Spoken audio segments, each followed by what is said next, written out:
ఖచ్చితంగా ఆ రేకే బావగారిని ఎక్కడో దాచేసి ఇక్కడే నాటకాలు ఆడుతుంది. అందుకే నేను అక్కని మౌనవ్రతం చేస్తున్నట్టు బిల్డప్ ఇవ్వమని చెప్పా.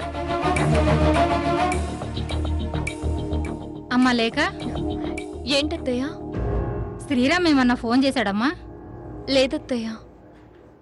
ఏం చెయ్యాలో పాల్పోవడం లేదే. పోలీసులకు రిపోర్ట్ ఇద్దామంటే మన పరువు పోతుంది. అత్తయ్య కూడా రేఖే చేసిందన్న డౌట్ ఇంకా బాగా స్ట్రాంగ్గా చేయాలి. అత్తయ్య, ఏంటమ్మా? మీరేమైనా అనుకోండి గాని నాకు మాత్రం ఆ రేఖే చేసిందని నమ్మకం అత్తయ్య. అంతేనంటావా? రాత్రంతా పచ్చి మంచినీళ్ళు కూడా తాగకుండా కార్తికేయ కోసం ఎదురు చూసింది. అక్షరంటే అసలు దాని కోపం కదా. అలాంటిది కార్తికేయ వచ్చాడేమోనని తెల్లవారులు దాని రూమ్ ముందే ఉంది. తెల్లారి అక్షర తలుపు తీయగానే ఏడుస్తూ వెళ్ళి కార్తికేయ వచ్చాడా అని ఎంత బాధపడిందో తెలుసా? దాని బొంద అన్ని నాటకాలు. చూసావా, నువ్వు కూడా ఆలోచనలో పడ్డావు. పాపం అది కూడా మరీ అంత చెడ్డది కాదనిపిస్తుంది. ఓరి దేవుడో, అత్తయ్య ఏంటి మళ్ళీ దాని వైపుకి వెళ్ళేటట్టుంది? ఏంటే మాట్లాడవు? మీరింకా ఆ రేఖని ఎలా నమ్ముతున్నారా అని ఆలోచిస్తున్నాను అత్తయ్య. ఆవిడిగారు చేసిన లీలలు ఒకటా రెండా? మన ఇంటి పరువు బజార్కి ఇడ్చలేదు. ఇంతకు ముందు శ్రీరామ్ తాగొస్తేనే మీరు అల్లలాడిపోయారే. అలాంటిది ఈ ఇంటి కోడలు తాగి లారీ వేసుకురావడం ఏంటత్తయ్యా? అవును, అది నిజమే. అదే నిజమత్తయ్యా. అది సరేలే, అక్షరేదమ్మా ఇప్పుడు దారిలోకి వచ్చింది. ఏం చెప్పనత్తయ్యా, అంతా అక్క తలరాత. ఏదో తన భర్త తన దగ్గరుంటాడు, సవతిపోరు తప్పుతుందని ఆ ప్లాన్ వేస్తే అదిప్పుడు అక్కకి ఎదురు తిరిగింది. అవును పాపం, అసలే అది ఒట్టి మనిషి కూడా కాదు. తను ఒట్టి మనిషి గట్టి మనిషి తర్వాత సంగతి అత్తయ్య. ముందు బావగారు కనపడకపోతే ఎంత బాధగా ఉంటుంది చెప్పండి. అవును పాపం. ఇంతకీ అది ఎక్కడుందమ్మా? ఎక్కడే ఉందత్తయ్య. బావగారు తొందరగా రావాలని దేవుడికి మొక్కుకొని మౌనవ్రతం పాటిస్తుందత్తయ్య. ఫోన్లే, దాని వ్రతమన్నా ఫలించి వాడి ఇంటికొస్తే. బావగారు ఇంటికొస్తే అనకండి అత్తయ్య, రేఖ ఇంటికొస్తే అనండి. అంటే ఏంటే, రేఖే ఈ పని చేసిందని నువ్వు బలంగా నమ్ముతున్నావా? ముందు ముందు మీకే అర్థమవుతుంది అత్తయ్య, చూస్తూ ఉండండి. అంతా భగవంతుడి దయ.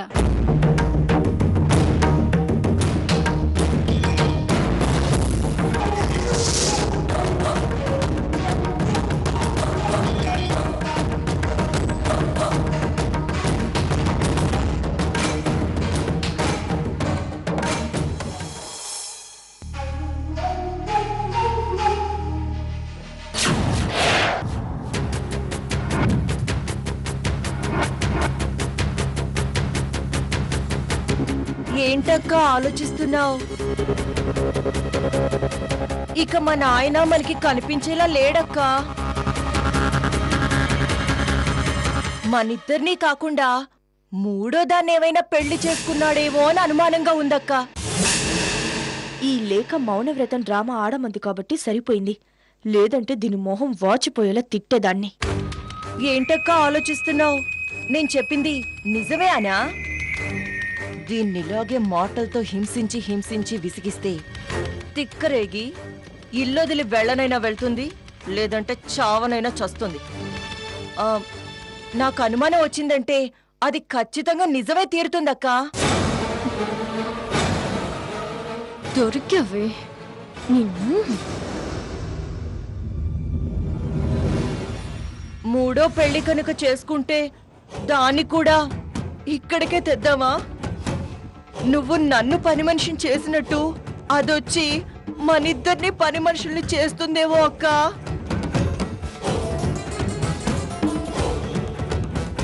లేఖ, ఎంత పని చేసా, నా నోరు కట్టేసావు కదా. ఏంటక్క మాట్లాడావు? నేను చెప్తుంది నిజమే కదా, ఒక్కసారి ఆలోచించు. చూసారా అత్తయ్య, పాపం అక్క బావగారి కోసం మౌనవ్రతం చేస్తుంటే ఆ రేఖ చూడండి అక్కతో మాట్లాడి ఎలా వ్రతభంగం చేస్తుందో. నిజానికి తను కూడా అక్కతో పాటు వ్రతం చేయాలి కదా. నిజంగా బావగారి మీద ప్రేమ ఉంటే చేసేది, అవునా కదా? వామ్మో వామ్మో, ఇది నా కూతురు నిరికించాలని చూస్తుంది బాబోయ్. ఈ పిచ్చిదాన్ని ఎలాగైనా పక్క తీసుకెళ్ళిపోవాలి. ఇప్పుడు అలా వ్రతభంగం కలిగిందనుకో, సంతాన లక్ష్మికి కోపం వస్తే ఏమవుతుందో ఒక్కసారి ఆలోచించండి. ఏమంటావు అక్క? అది రాకముందే నువ్వు మీ ఇంటికి, నేను మా ఇంటికి. అమ్మరేక ఇట్రా అమ్మా. అబ్బా నువ్వు ఆగవే, ఇక్కడ మేము కష్ట సుఖాలు మాట్లాడుకుంటాం. తర్వాత మాట్లాడుకుంది కానీ రావే. ఉండవే, నేను తర్వాత మాట్లాడతాను. అక్క, దేనికక్క అంత మౌనంగా ఉన్నావు? ఏమైనా అందుకే మాట్లాడక్క? రమ్మన్నానే అమ్మడు. నువ్వు రావే. నువ్వు ఉండవే, ఉసే నువ్వు రావే. ఆగవే. నోర్మై. ఏంటో ఆయన వచ్చినా నీ దగ్గర ఉంటాడో నా దగ్గర ఉంటాడో. రేఖ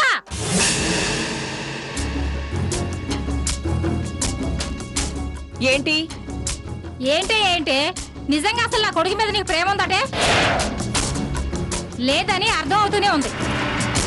ఏదో రాత్రంతా నిద్ర లేకుండా ఉదయం వరకు ఎదురు చూసావని చెప్తే నిజమే అనుకున్నాను.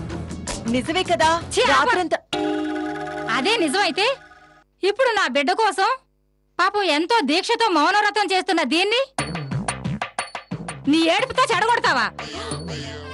మామూలుగా ఉన్నప్పుడు మీరు పోట్లాడుకోండి, తన్నుకోండి.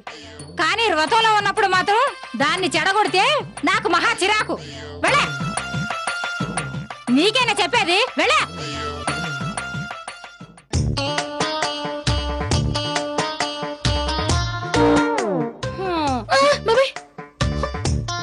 నువ్వైనా చెప్పొచ్చు కదా చచ్చిమోహన్ దానా. నీ తిట్లు ఉంటే ఎవడొస్తాడే?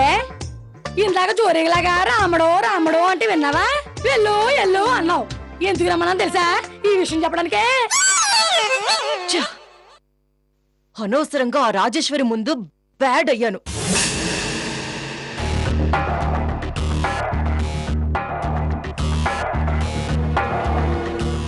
దీని సంగతి నాకేం అర్థం కావట్లేదు జగదీశ్వరి. అదేదో కొత్త విషయం చెప్పినట్టు చెప్తావేంటక్క? అదెంత మాయలు మారో మనకు తెలియని విషయమా? నిజమే అత్తయ్య, బావగారిని అదే దాచేసి ఉంటుంది. అవునులేక, కార్తీక్ వేరే కాపురం పెడతానని కదా తీసుకెళ్లాడు. మరి అలాంటప్పుడు ఏదో ఒక ఇల్లు చూపించాలి కదా. అవును, మరి ఏ ఇల్లు చూపిస్తానన్నాడో మీకు చెప్పలేదా? మేము అడగలేదు అత్తయ్య. లేక ఇంత చెప్పి ఇన్ని చేసిన మీరు ఈ చిన్న విషయం ఎలా మర్చిపోయారే? కొన్నిసార్లు అంతే అక్క, అంతా ఖచ్చితంగానే చేశామనుకుంటాం. ఇదిగో ఇలాగే ఎక్కడో ఒక చోట పొరపాటు చేసి ఇరుకున పడుతుంటాం. ఇంతకీ శ్రీరామ్ ఎక్కడా? వాళ్ళ ఫ్రెండ్స్కి ఏమైనా తెలిసేమోనని అడగడానికి వెళ్ళారత్తయ్య. వాళ్ళ ఫ్రెండ్స్ ఏం చేస్తారమ్మా, అసలు దొంగని ఇంట్లోనే పెట్టుకుని. అంటే నువ్వు ఇదే చేసిందని నమ్ముతున్నావా జగదీశ్వరి? 100% నమ్ముతానక్క. అయితే పోలీస్ రిపోర్ట్ ఇద్దామా? ఇచ్చేవాళ్ళమే, కానీ అదేమైనా తక్కువ తిందా? మనం పోలీస్ రిపోర్ట్ ఇస్తామని ముందుగానే ఊహించి తగిన జాగ్రత్తలు తీసుకుంటుంది. హలో. దీని పొగరు, దీని పోజు చూస్తుంటే ఒళ్ళు మండిపోతుంది. అలాగా, నేను ఇప్పుడే వచ్చేస్తున్నాను.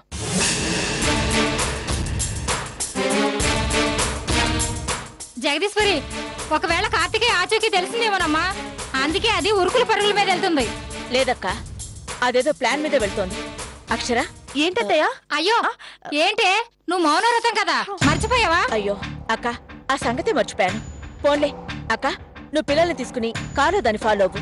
అమ్మ లేక బయలుదేరమ్మా. అలాగే అత్తయ్య. మౌన వ్రతం లేదు, ఏం లేదు. ఒకవేళ గానీ అది మీ అబ్బాయి నుంచి ప్లేస్ కి తీసుకెళ్తే నన్ను అక్కడ చంపి గానీ నేను ఇంటికి రాను. నువ్వు ఇక్కడ శపథాలు చేస్తూ ఉండు, అదది వెళ్ళిపోతుంది. నేను ఈలోపు ఎస్పీ గారికి ఫోన్ చేసి ఫాలో అవ్వమని రిక్వెస్ట్ చేస్తాను. ఓకే, త్వరగా వెళ్ళండి. అలాగే వెళ్ళమ్మా. అత్తయ్య.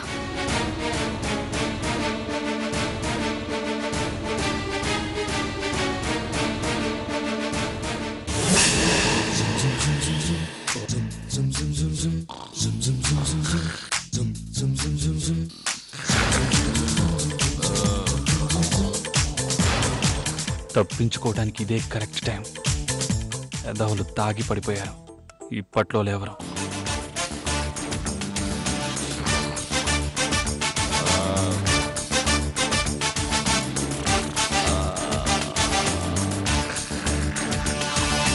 అక్క, బావ ఎక్కడికి వెళ్ళడాక? నేనుండగా ఎక్కడికి తప్పించుకోడు. ఎంత ఇచ్చిందో అది. నిద్రలో కూడా అక్క అక్క అని కలవరిస్తున్నారు.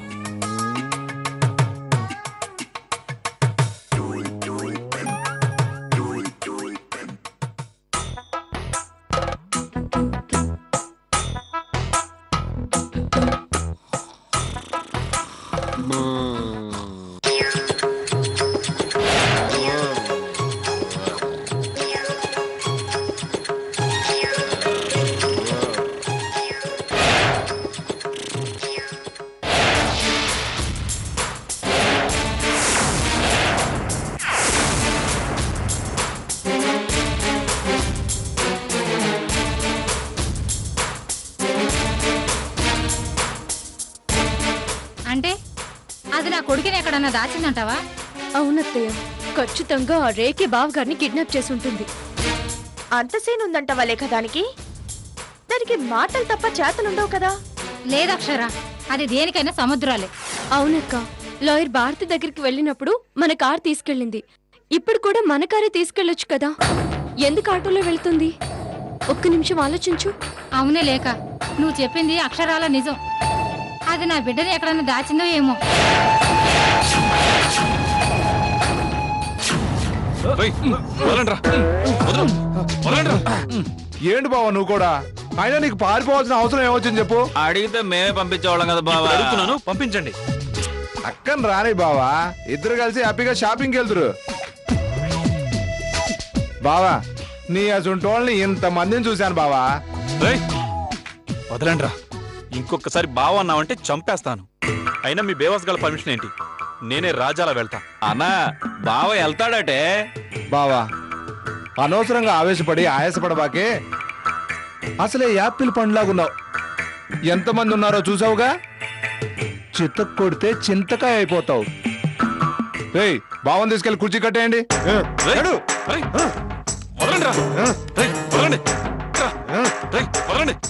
అరవద్దు బావా, అరిసరిసి ఎందుకు ఇరిటేషన్ తెప్పిస్తావు? వదలండ్రా. కుషకమనా, వదలండి. రేయ్, ప్లీజ్ బావా, అరవద్దని చెప్పానుగా. త్వరగా కానిరా. రేయ్, వదలు. రేయ్, వదలండ్రా. రేయ్. బావా, అరిసి మాకెందుకు ఇరిటేషన్ తెప్పిస్తావు చెప్పు. నా బుజ్జివి కదూ.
హరి ఓం శ్రీ దుర్గాయ నమః. ఓం శివాయ నమః. ఓం మహాలక్ష్మీ నమః. ఓం మహాగౌర్యై నమః. భగవంతుడా, భూత భవిష్యత్ కాలాలన్నీ నీకు తెలుసు. ఇంకా నన్నెందుకయ్యా ఇన్ని కష్టాలు పెడుతున్నావు? ఇంత ఆస్తుంది, తాళి కట్టిన భర్త ఉన్నాడు. అయినా నా జీవితం పని మనిషిగా ఉండాల్సిందేనా స్వామి? నేనేం పాపం చేశాను చెప్పండి స్వామి, చెప్పండి.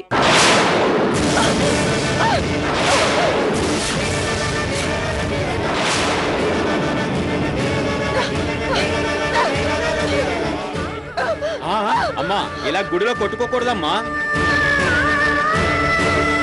నన్నేం చేయమంటారు? ఇలా నెత్తురుతో అభిషేకం చేస్తేనైనా నాకు శాప విమోచనం కలుగుతుందేమోనని.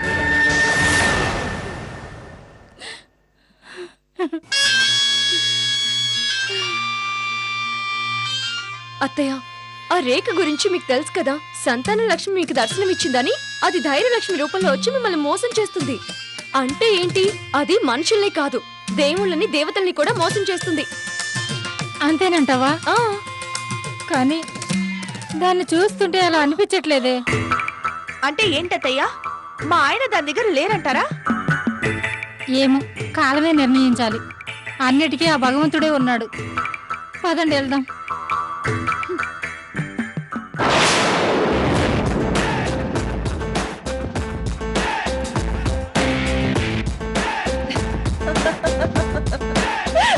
ఏమైందమ్మా?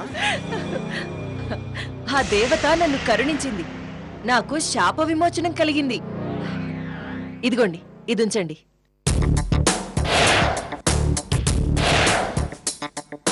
లేకపోతే నన్నే ఫాలో చేస్తారే.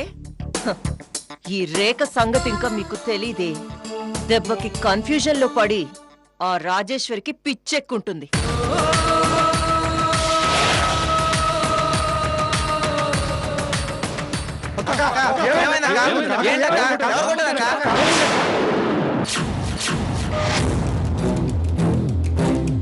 ఏంటి ఇంట్లో ఏదైనా గొడవ చేసి వచ్చిందా? రేయ్, ఎవరు బావనిలా కట్టేశారో చెప్పండ్రా. చెప్పండ్రా, మాట్లాడండి. ఎంత ధైర్యం రా మీకు? దైవం లాంటి మా ఆయన్ని మీ బావగారిని కట్టేస్తారా? చెప్పండ్రా, ఎవరి పనిచేసింది? ఎవరి పనిచేశారో చెప్పండి. సారీ కార్తికేయ, నీకు కేకలంటే పడవు కదా, సారీ. ఓ, ఈ దెబ్బెల తగిలిందనా? ఏం లేదు కార్తికేయ, మీ అమ్మ, ఆ లేక, మీ పెళ్ళం నేనిక్కడికి వస్తుంటే పెద్ద పుడుంగుల్లా నన్ను ఫాలో అయ్యారు. వాళ్ళ పిచ్చి కాని నేనెక్కడ దొరుకుతాను? అందుకే నువ్వు కనపడ్డం లేదని గుడికెళ్ళి స్తంభానికి కొట్టుకున్నారు. దెబ్బకి వాళ్ళు బిత్తరపోయి వెనక్కెళ్ళిపోయారు. ముందు కట్లిప్పు. ఓ షిట్, మర్చిపోయాను కార్తికేయ. ఒక్క నిమిషం ఉండు. అసలు నిన్ను ఇలా కట్టేసింది ఎవడో నాకిప్పుడే తెలియాలి. ఎవడో ఒకడు. ఎందుకే గోలా? ముందు కట్లిప్పు. గోల చేయకుండా ఎవడో వీళ్ల చేతనే చెప్పిస్తాను. ఎంజాయ్ చేయి కార్తికేయ. జై గబ్బర్ సింగ్. ఈ టైంలో గబ్బర్ సింగ్ జిందాబాద్ ఏంటక్క? చెప్తాను. రేయ్, కట్లిప్పండ్రా. లేకపోతే ఎవడు కట్టేశాడో నేనే చెప్తా. నేను ఇస్తాను బావా. రేయ్, ఆగు. నోరు మూసుకొని అవతలకెళ్ళు. బావగారికి కట్లు ఎవడు కట్టాడో ఆయన చెప్పడం కాదు, నేనే మీ చేత చెప్పిస్తాను. రేయ్, చైర్ తీసుకురండి రా.